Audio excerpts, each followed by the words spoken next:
A new report exposes a New York prison's failures that helped two convicted murderers escape. David Sweat and Richard Matt tunneled out of their maximum security prison 1 year ago. The state inspector general found there were longstanding systemic security failures in management and oversight at the facility. Anna Werner covered the manhunt for weeks. Anna, good morning. Good morning, Charlie. The Inspector General's report details a litany of missteps at the prison that allowed the two men to sneak away, including prison employees who played cards and did crosswords instead of doing their jobs. In fact, the IG said just one properly performed night round would have foiled the escape. We have a message for David Sweat and Richard Matt. We're coming for you, and we will not stop until you are caught.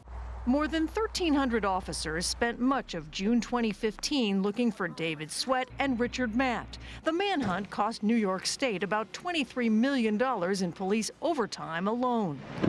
On June 5th, after 6 months of planning, Sweat and Matt snaked through holes cut in the back walls of their cells, which led them through an 18-inch diameter steam pipe, then to a tunnel, ending at a manhole cover on a village street. State investigators said tunnel inspections were rarely performed. Matt and Sweat left these taunting notes behind, including Matt's painting of Tony Soprano, which said, "Time to go, kid." The State Inspector General's report details a culture of complacency at the Clinton Correctional Facility, where security officers either failed to conduct required hourly rounds or did so negligently. She said cell searches were inadequate, guards would falsify records, and there was poor supervision of inmates and employees. Over approximately 85 nights that Sweat was working in the tunnels, more than 400 inmate counts should have occurred.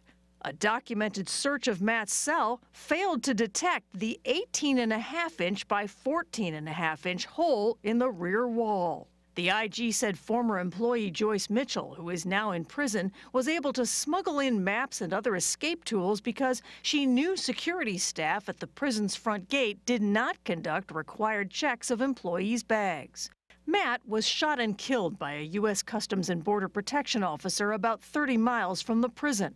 Sweat was shot and captured near the Canadian border on June 28th. Well, the state says it's made improvements, spending nearly $600,000. The Inspector General interviewed more than 170 people, but said her investigation was made more difficult by a lack of cooperation from staff, who she said provided testimony under oath that was incomplete and at times not credible, which she called reprehensible. Gail? Reprehensible, very strong word. Thank you very much, Anna.